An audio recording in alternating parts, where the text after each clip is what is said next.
श्री ज्ञानदेव प्रभु रामचंद्र भगवान की जय। पवनसूत हनुमान महाराज की शांति ब्रह्म एकनाथ महाराज की जय। श्री गणेशाय नमः। श्री सद्गुरु रामचंद्राय नमः। श्री रामाची जय राजधानी ते तव माझी सखी जननी ते जय भोगी अभिषेकचनी ते मात्र गमनी मी झालो। सर्व ज्ञानवंत गुरुवंत आदरणीय वंदनीय वयोवृद्ध तपोवृद्ध अधिकार संपन्न श्रोते मायबाप माता मावल्या लहान थोर या सर्वांच्या चरणावरती नतमस्तक होतो।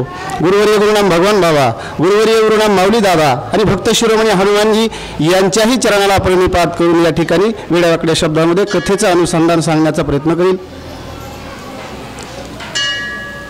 कथा प्रत्येकाची या ठिकाणी सत्व परीक्षा आहे महाराज।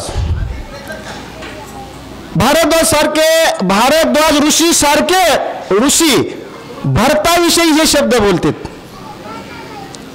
त्यावेळेस भक्तीपण भरत, भक्तीमध्ये जे रत आहेत का त्यांचं नाव भरत आहे, पण तीही पराकाष्ठाची खरोखरच असणारा लोभ नाही का? पण बघा एक चूक केली का त्याचं बाकी सर्व विसरून जाते। हे भरताला आईनं केलेलं कृत्य प्रत्येकाला तोंड द्यावं लागले। कितीतरी निर्वाणीचे शब्द सांगू लागले भरतजी, माझा प्राण का जात नाही असं बोलते तरी खात्री पटत नाही। पुन्हा पुन्हा शब्द देऊ लागले की प्रभू रामचंद्राची जी काही राजधानी आहे, जी अयोध्या नगरी आहे, जी राजगादी आहे ती मला मातेप्रमाणे आहे आणि माझ्या बंधूच्या गैरहजेरीमध्ये रामाच्या असणाऱ्या अनुपस्थितीमध्ये मी जर ते राज्य भोग करील का तर मात्र गमनाचा दोष माझ्या माथ्यावरती बसेल। गुरुवर्या भारद्वाज ऋषी तुम्ही हे बोलू नका, मला राज्याचा लोभ नाही, मी रामाची भेट घेण्याकरता जाऊ लागलोय आणि तुम्ही मला पुन्हा पुन्हा असणार तेच शब्द बोलू लागलात, पुन्हा मला त्या ठिकाणी दोष देऊ लागलात असं भरतजी निर्वाणीचे शब्द देऊन पुन्हा पुन्हा आणि बोलू लागले। आय सेवा होनियान भरत राजन घेची जाण शीघ्र करावयावन प्रयन तेही कारण अवधारा, तेही कारण अवधारा।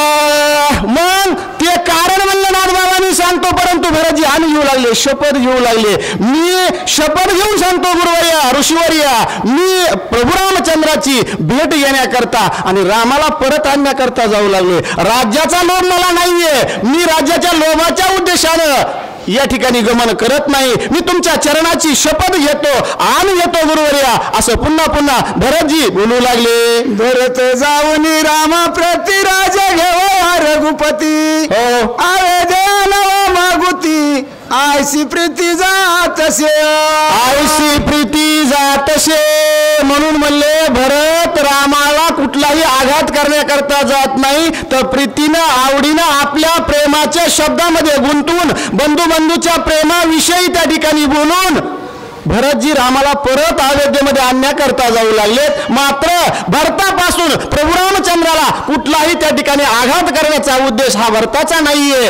कारण का तर रामाला परत आणण्याकरता, रामाची भेट घेण्याकरता आणि त्याला अयोध्येला घेऊन येण्याकरता भरतजी जाऊ लागले असे सांगतात। ऐकोनी भरताचे निर्वाण भारद्वाज स्मय पूर्ण हरिके नाचोनी आपले दिदले आलिंगन भरतासी, दिदले आलिंगन भरतासी। आणि हे सर्व शब्द ऐकले भरतजीचे, भारद्वाज ऋषीला ही खात्री पटली आणि पुन्हा म्हणले काय केलं, प्रेम आलिंगन भरतजीला भारद्वाज ऋषी देऊ लागले। कारण भरताने हे सर्व शब्द सांगितले ऋषीवर्यांना, गुरुवर्या ऐका, माझी ही मी शपथ घेऊन सांगतो, मी प्रभू रामचंद्राची भेट घेण्याकरता आणि रामाला परत आणण्याकरता जाऊ लागलेलो या असे हे निर्वाणीचे शब्द आन घेऊन बोलल्याच्या नंतर उठले, प्रेम आलिंगन दिलं भरतजीला भारद्वाज ऋषीनं आणि पुढे काय केलं, ती नमान पुढती आलिंगन पुढती त्याचे वंद चरण भारद्वाजासी प्रेम पूर्ण आपण आपण विसरला, आपण आपण विसरला। मग ही भगवान आमच्या मला वाटतं भिडे महाराजांनी सांगितलं, विलास महाराजांनी, ज्याची त्याच्या अधिकारानं ज्याची त्याला किंमत कळली पाहिजे। भारद्वाज ऋषी भरताचे हे शब्द ऐकले आणि त्याच्यानंतर म्हणले स्वतःचा विसर पडला, आपण त्या ठिकाणी दोघांना विसर पडला, प्रेम आलिंगन दिलं. का तर हे भरतजीचे काही असणारी भक्ती होती, जे प्रेम होतं रामाविषयीचं, हे शपथ घेऊन सांगितल्याच्या नंतर प्रेम आलिंगन दिलं, स्वतःच्या देहाचा विसर पडला. पुढं काय झालं? वाल्मिकी गुरुचे आज्ञा पूर्ण भगवत भक्त द्यावे आलिंगन, तेने शरीराती पावन समाधान जीव शिवा. समाधान जीव शिवा. जीवाला आणि शिवाला समाधान होते प्रेम आलिंगन. आलिंगन घडे मोक्ष सायुजता जोडे. मग हे प्रेम आलिंगन भारद्वाज ऋषी काय त्या ठिकाणी कमी अधिकार होता का? माहित होतं, म्हणून म्हणले भरतजीला प्रेम आलिंगन दिलं. त्याच्यामुळे काय होतं? या शरीर असणारं त्या ठिकाणी पवित्र होतंय, पावन होतंय. स्नानानं शरीराची शुद्धी होती, ध्यानानं मनाची शुद्धी होती, दानानं धनाची शुद्धी होती आणि मौनानं वाणीची शुद्धी होती. हे खरं स्नान आहे. स्नान शरीरानं त्या ठिकाणी पाणी घेतल्यानंतर शरीराची शुद्धी होती, पण मनाची शुद्धी, धनाची शुद्धी आणि हे सर्व ज्ञान भारद्वाज ऋषीपाशी विराजमान होतं. म्हणून कुठलाही संकोचित वृत्ती न ठेवता निसंशयपणे प्रांजळ अंतकरणानं भरतजीला प्रेम आलिंगन दिलं भारद्वाज ऋषीनं. पुढं काय झालं? आयशे अन्याय प्रीती भरत पूजेन वाढली भक्ती, वशिष्ठ पूजावा ब्रह्ममूर्ती उल्हास चित्ती भारद्वाजा. उल्हास चित्ती भारद्वाजा. भारद्वाज ऋषीच्या मनामध्ये उल्हास आनंद निर्माण झाला महाराज. कारण ही प्रीती, ही भक्ती, हा भाव भरतजीचा पाहिल्याच्या नंतर भारद्वाज ऋषी पुढे सरसावले आणि भरतजीसाठी असणारा त्या ठिकाणी म्हणले आदर आतिथ्य करण्याकरता पुढे जाऊ लागले. पुंडलिका वरदे हरी विठ्ठल. प्रभु रामचंद्र भगवान की जय. पवनसुत हनुमान.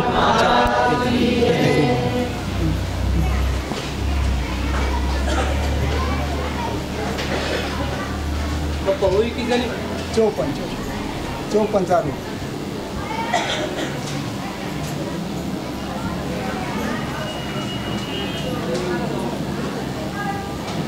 हो काय आशीर्वाद.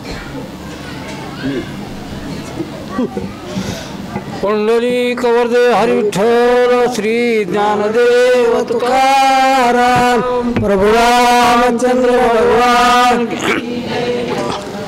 हनुमान महाराज की जय. वशिष्ठ केवळ ब्रह्मपूर्ण परम भाग्य, त्याचे आगमन भरत राम भक्त अनन्य करू पूजन यथोक्त. प्रभु रामचंद्र भगवान की जय. प्रभू तुम्ही महेशाच्या मूर्ती, मी तव दुबळा अर्चितसे भक्ती, म्हणून जरी बोल गंगावती, तरी तुम्ही स्वीकाराल जी. असो श्री गणेशाला आणि संत श्रोत्याच्या नतमस्तक होऊन कथेचा अनुसंधान वेड्या वाकड्या शब्दाने सांगणार आहे.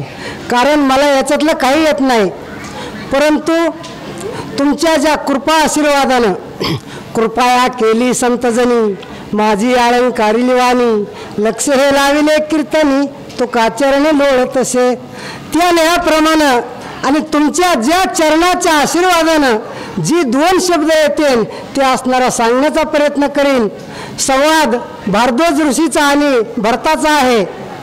भरत कसा आहे त्याची असणारी परीक्षा कशी केली आहे आतापर्यंत आपण ऐकलेलं आहे.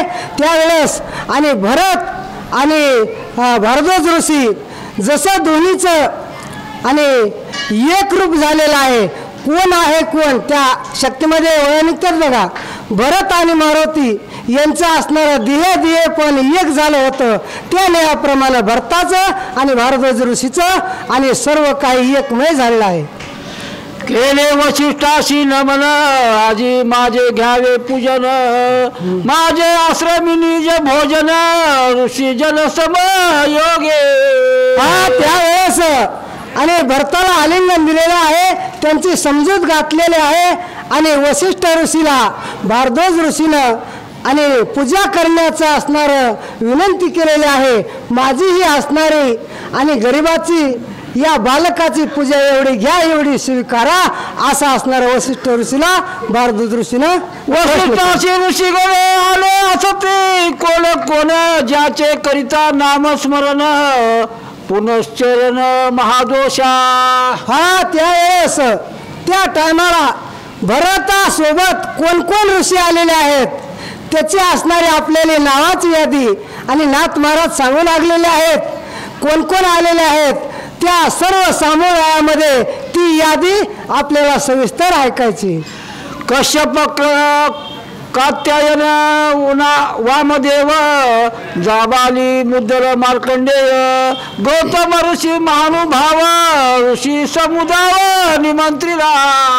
त्यावेळेस सांगू लागले की बाबा त्या वसिष्ठ ऋषी बरोबर कोण कोण ऋषी आले होते रामाच्या भेटीसाठी आणि जे असणारं सर्व काही तीर्थ आहे किंवा असणारे चांगली देवाची जागा जिथं देव राहतो तिथं ऋषी सुद्धा राहतात.